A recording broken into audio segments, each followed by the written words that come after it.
오순절후 17번째 주일, 하나님께서 우리에게 주신 성경 본문 말씀은 에레미야 17장 5절에서 8절까지의 말씀입니다.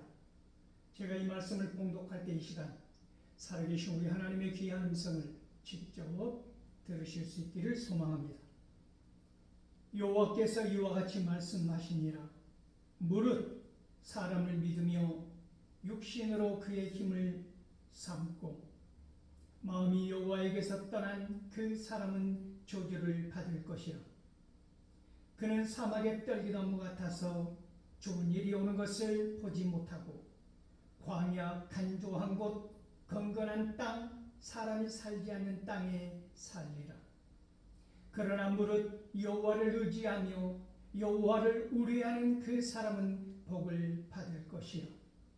그는 물가에 심어진 나무가 그 뿌리를 큰 변에 뻗치고 더위가 올지라도 두려워하지 아니하며 그 잎이 청청하며 가무는 해에도 걱정이 없고 결실이 그치지 아니함 같으리라. 아멘. 이 본문 말씀을 가지고 그 사람은 복을 받을 것이라 라는 제목으로 피차 은혜를 나누고자 합니다. 사랑하는 성도 여러분, 우리는 민족 고유의 명절인 추석을 하루 앞둔 주일을 맞이하고 있습니다. 추석에 사랑하는 사람들이 모이게 될 터인데 그때 다른 사람이 아닌 여러분으로 말미암아 모두의 기쁨이 되고 예수 그리스도의 향기와 편지가 되고 예수 그리스도의 평안이 모든 사람들에게 넘쳐나는 그러한 사명을 감당하는 복된 시간 누릴 수 있기를 소망합니다. 여러분 때문에 누군가 행복하고 여러분 때문에 누군가 기뻐하고 여러분 때문에 예수 그리스도의 평안을 누군가 누리게 된다면 그보다 더한 나의 기쁨이 어디에 있겠습니까? 그것이 곧 하나님의 영광을 드러낸다고 하는 것이지요. 오늘 에레미야는 우리에게 쉽고도 어려운 말을 선포하고 있습니다. 사람을 믿지 말라는 것이지요. 그 사람의 힘을 의지하지 말라고 말하고 있습니다. 얼마나 많은 사람들이 지금까지 우리 뇌리에 박혀있는 버려야 할 그 말이 무엇입니까? 줄을 잘 서야 한다. 여러분 어떠한 줄을 서고 있습니까? 어떠한 권세 아래 있습니까?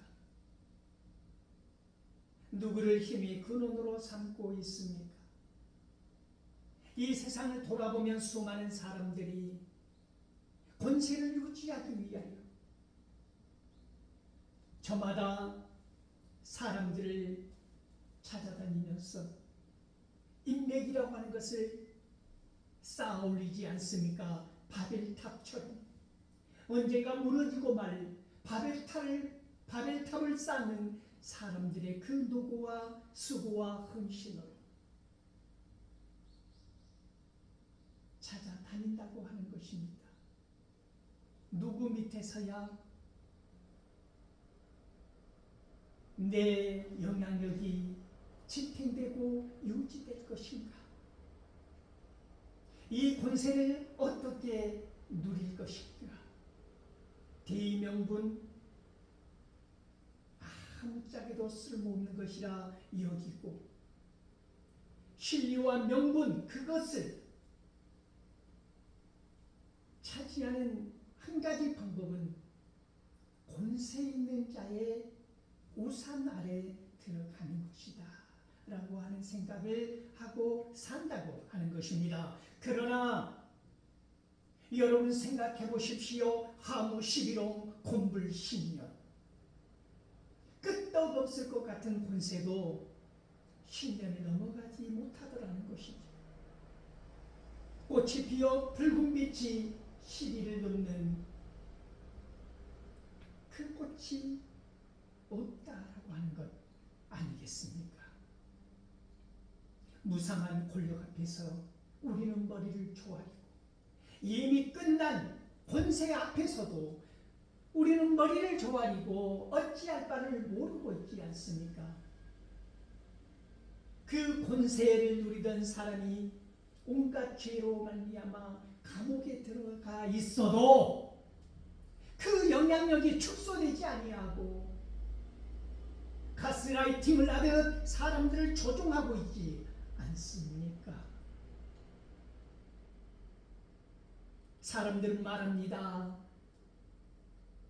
다시 그 힘을 보게 될 거야. 마치 중독된 사람들처럼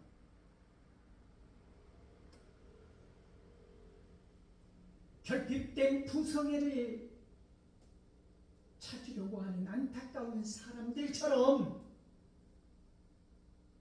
그들이 보이는 행태는 병적이라고 하는 것이지요. 거의 병적인 수준이다라고 하는 것입니다. 무엇이 그렇다고 하는 것입니까? 헛된 힘, 헛된 능력,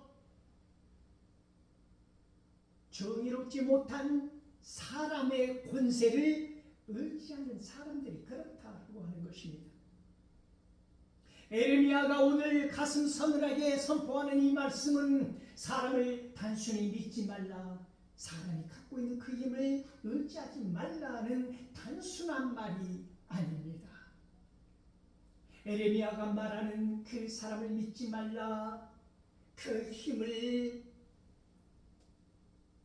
의지하지 말라라고 하는 말 속에는 에레미야의 피와 땀과 눈물이 스며들어 있다라고 말씀드릴 수 있습니다. 얼마나 많은 거짓 선지자들이 발효하는 시대였습니까? 하나님의 말을 직언하고 하나님의 뜻에 거역하지 아니하며 내가 이 하나님의 말씀대로 선포하게 된다면 목숨이 위태로운 지경에 다다를지도 모름에도 불구하고 에레미야는 하나님께서 선포하라고 하는 그 말씀을 선포하지 않았습니까?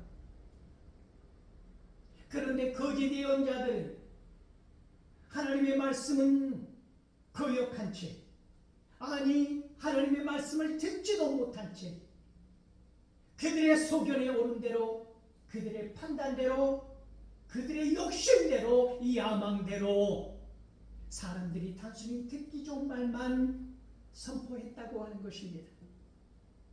설탕의 단맛처럼 지금 당장 듣기 좋은 말들, 바벨론의 느부갓네살은 우리를 침략하지 아니한다. 느부갓네살의 모든 칼이 부러질 것이고 우리는 영원한 평화를 누리게 될 것이다. 그러나 분명한 하나님의 뜻은, 하나님의 말씀은, 에레미야에게 주신 그 성언은 무엇입니까?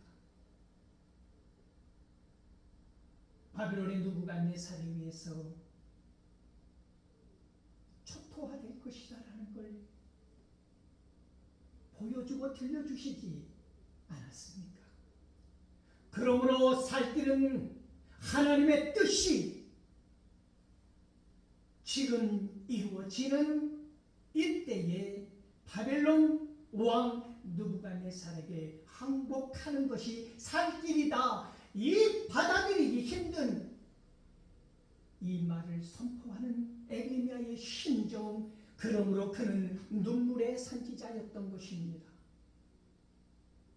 에레미야인들 자기 조국의, 자기 민족의 파멸을 보고 싶어 했겠습니까? 항구했겠습니까? 그러나 하나님께서 대연하라고 하시니까 그 말씀을 대언할 때, 예언할 때마다 그 백성들은 에레미야를 죽이려고 하지 않았습니까? 하나님을 비롯한 많은 거짓 예언자들은 거짓말로 현혹하고 있습니다. 에레미야가 거짓 선지자라고 하는 것이죠. 그들은 듣지도 보지도 못한 하나님의 말씀을 선명하게 들은 것처럼 각색하고 거짓말로 가면을 쓴 채 믿음이 좋은 것처럼 하나님이 보내신 사자인 것처럼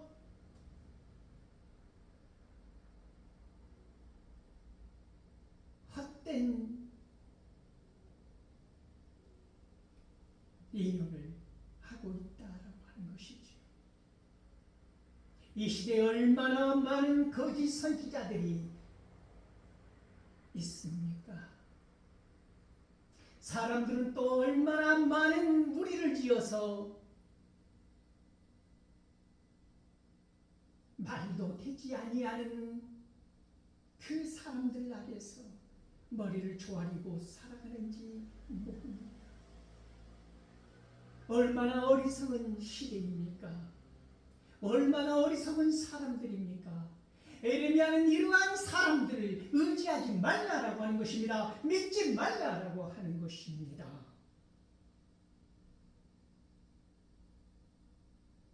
이 사람들을 믿고 이 사람들을 따르는 한 그들의 삶 또한 광야에 버려진 삶이라고 하는 것입니다.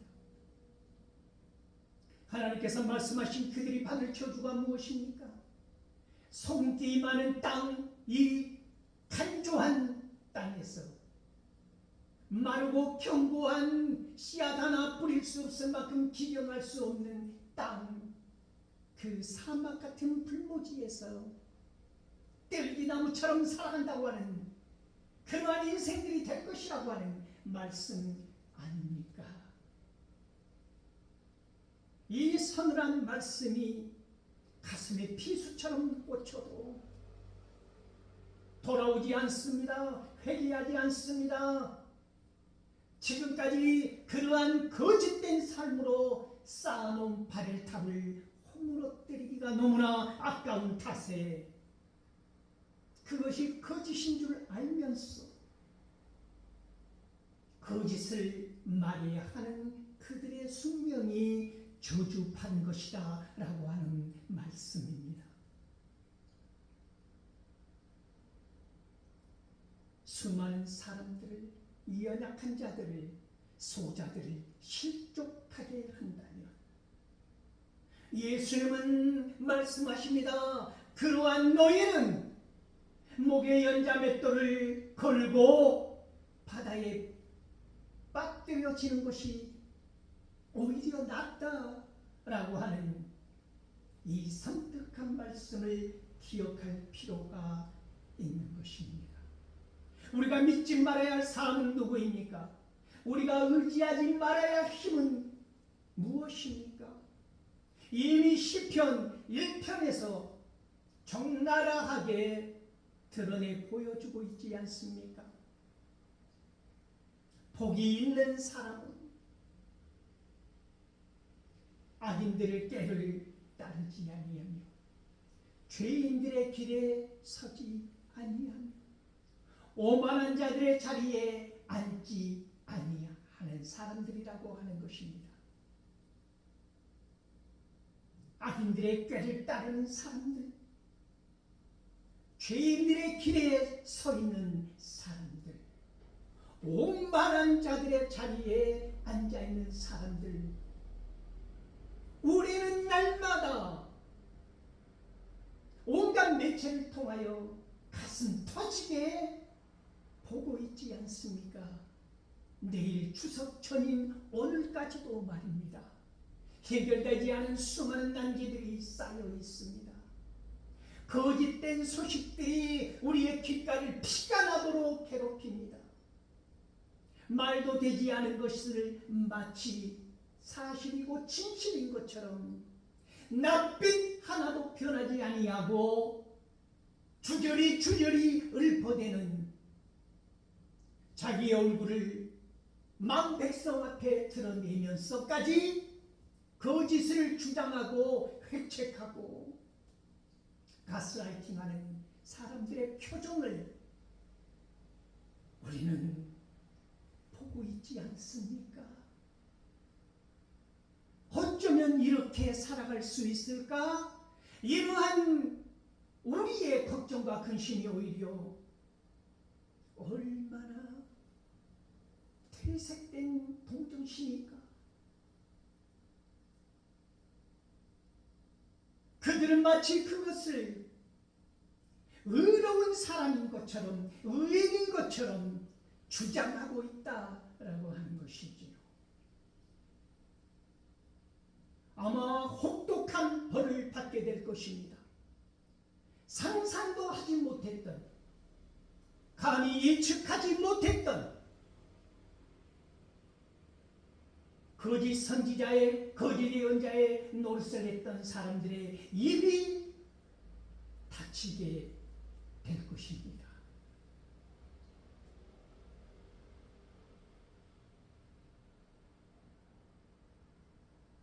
그들의 삶은 완전한 사막의 삶이라고 말합니다. 그들의 곁에서는 사람들이 떠나갈 것입니다.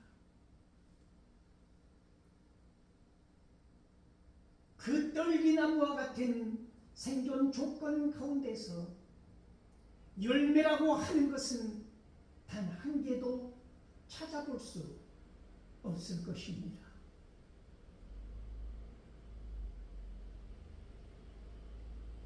소금기 많은 땅에서 살아갈 수밖에 없는 그들의 삶의, 그들의 영혼은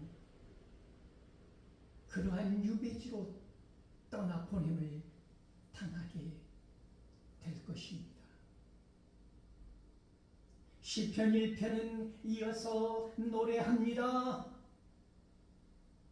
복이 있는 사람은 주야로 율법의 말씀을 묵상하며 그 뜻을 기억하고 행하는 사람이라고 말하고 있지 않습니까?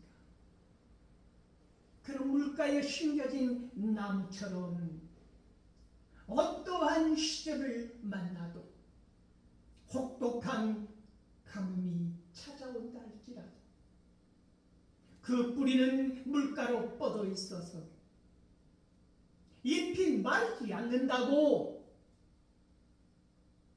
말씀하고 있지 않습니까? 그러므로 매해 열매를 맺는다고 하는 것입니다. 그 나무가 좋은 나무인가? 그 나무가 나쁜 나무인가는 어떻게 알 수가 있습니까? 열매를 맺느냐 맺지 못하느냐에 달려있다고 하는 것이지요. 단순한 열매가 아닙니다. 그것은 곧 성령의 9가지 열매인 것입니다. 사랑과 희락과 화평과 오래 참음과 자비와 양성과 충성과 절제, 이 9가지 열매가 주렁주렁 열릴 수 있는 나무, 그 나무가 어디에 심겨져 있다고 말씀하고 있습니까? 그렇습니다. 물가에 심겨진 나무라고 합니다. 여러분, 인생을 의지하지 말라고 에레미야는 선포합니다. 사람을 믿지 말라고, 그 힘을 의지하지 말라고. 오늘 우리들의 걸어가는 발걸음을 멈추게 하는 말씀 아닙니까? 어디를 향하여 걸어가고 있습니까? 어떤 길 위에 서 있습니까? 어떠한 자리에 앉아 있습니까? 악인들과 함께 있습니까? 죄인들과 함께 그 길 위에 서 있습니까?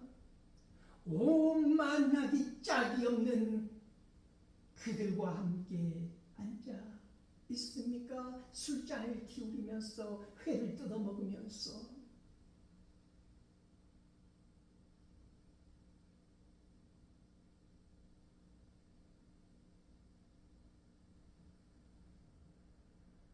복이 있는 자는 누가 복이 있다고 하는 것입니까?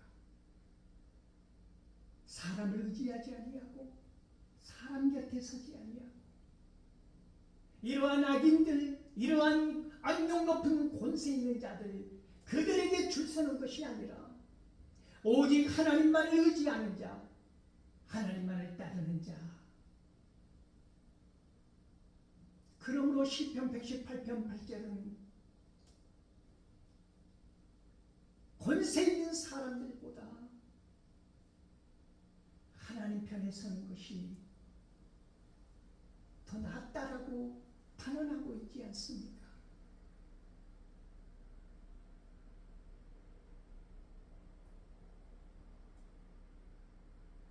그러므로 시편 146편 5절 말씀, 하나님을 의뢰하라고 하는 것입니다.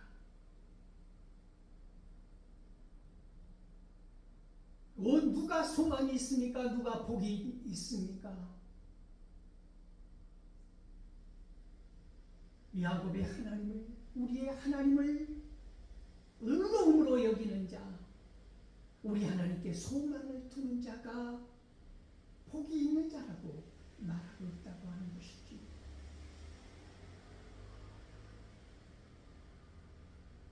오늘 예레미야는 사람을 의지하고 사람을 믿고 이렇게 거짓 예언자들을 말에 현혹되어서 퍼뜨리고 오히려 이러한 예레미야를 죽이려고 하는 이 사람들을 향하여 엄중하게 하나님의 말씀을 선포하는 것입니다.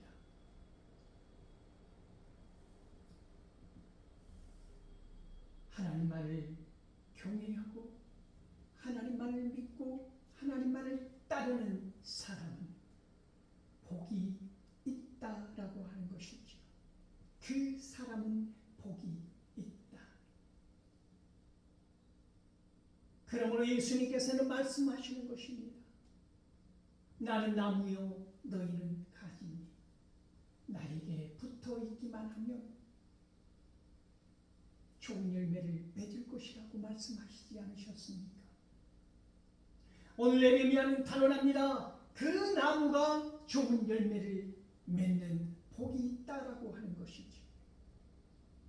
간조한 땅, 건건한 곳에서 뿌리를 내릴 수 없는 그곳에서 이 추악한 권세가 내 삶의 영향력을 유지시켜줄 줄 알고 따르는 미친 짓을 당장 그만두라고 하는 것입니다. 세상의 진실이 드러나고 그들의 추악한 모습들이 속속들이 드러나도 그들은 왜 생각을 바꾸지 않습니까? 사람의 마음이 가장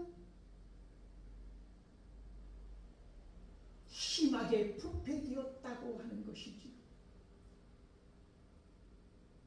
그들이 적나라하게 그들의 죄악된 실상을 샅샅이 보게 되어도 과감하게 끊고 회개하고 하나님께로 돌아오지 않는 이유는 딱 한 가지입니다. 그들의 기득권을 놓고 싶지 않은 것입니다.